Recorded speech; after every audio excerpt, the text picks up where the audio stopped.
So Pauline Njoroge is currently trending on X, formerly Twitter, and I want you to have a look at this particular screenshot here. The main reason as to why Pauline Njoroge is trending is because of Ndii, who tackled her with the bitter truth, and she must be regretting by now. You know, if you have been following Pauline Njoroge very keenly, she is used to be attacking the Kenya Kwanza Alliance government and also the Kenya Kwanza leaders. I remember some times back, Pauline Njoroge attacked President William Ruto by saying that William Ruto is terrorist guarantor. But this time round, Pauline Njoroge found her medicine, Ndii. You know, Pauline Njoroge is one of Uhuru Kenyatta and Raila Odinga's political advisors. While on the other side, Ndii is President William Ruto's Council of Economic Advisors. But this is how it all started. Pauline Njoroge posted this particular statement here on her X account. Let me just show you on the screen and read for you. If in early June 2022, when crude oil was going for $122 per barrel, the pump price in Kenya was 159 shillings per litre of petrol, how much should the same cost right now when crude oil is going for 69 billion per barrel? Then she posted some calculations there. Now let me tell you something about this particular statement and the essence of this statement. Pauline Njoroge, as one of Azimio leader and supporter, she must be extremely bitter simply because the fuel prices have drastically gone down. And as usual, Azimio supporters and leaders are always bitter at William Ruto's positive things that he achieves. They will never ever appreciate President William Ruto. You know, one thing that I always say in this particular platform, whenever something is right, let us appreciate. When something goes wrong, let us also criticize, but in a positive manner. But basically, whatever Pauline Njoroge posted in this particular statement has got something to do with the current economy of the Republic of Kenya.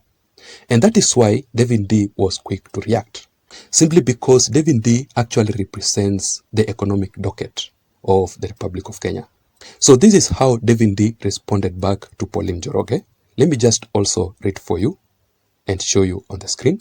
Bimbo would not know, while she was inspecting ceilings, Uhuru Kenyatta was blowing holes through national finances, propping up fake prosperity.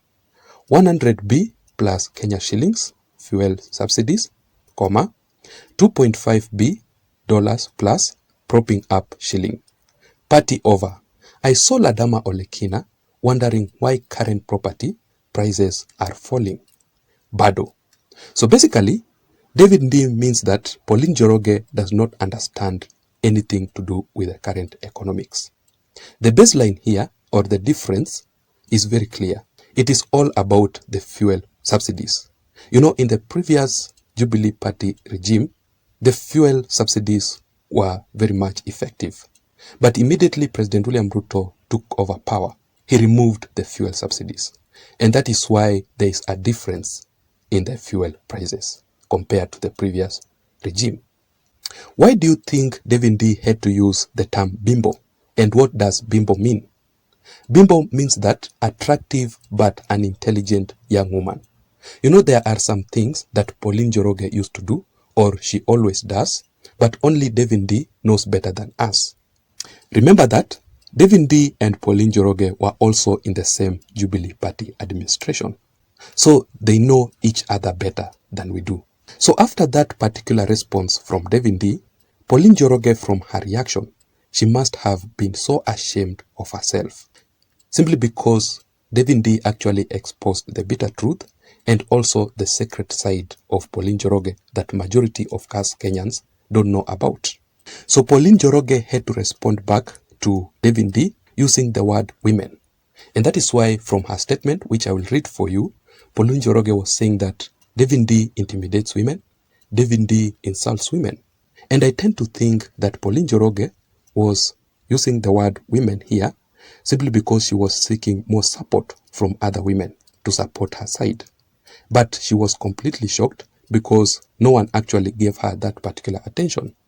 Probably because, you know, when someone does untidy things or untidy behaviors as a woman, then she is told the truth Don't try to involve other very innocent, clean women and very decent women who respect themselves than you do. So let me read for you how Pauline Njoroge responded back to Ndii. When weak men cannot explain themselves or have a substantive response to an issue raised by a woman, they resort to sexual innuendos. It's an age-old trick to intimidate and shame women so as to shut them up. I have seen Ndii argue with men. He has never introduced bedroom matters into those arguments. It is appalling that a presidential advisor, a public servant who is paid by taxpayers, can result in this form of violence against women in order to deflect attention from the matters at hand. The administration he serves rose to power through a campaign promise to lower the cost of living. As Kenyan citizens, we have a right to question why the opposite has been happening, yet global fuel prices have been on a downward trend for several months now. They say Uhuru Kenyatta's fuel was cheaper because there was a subsidy, but subsidy on petrol was 20 bob, meaning even if it was added to the consumer, pump price would have been 179 shillings, not 217.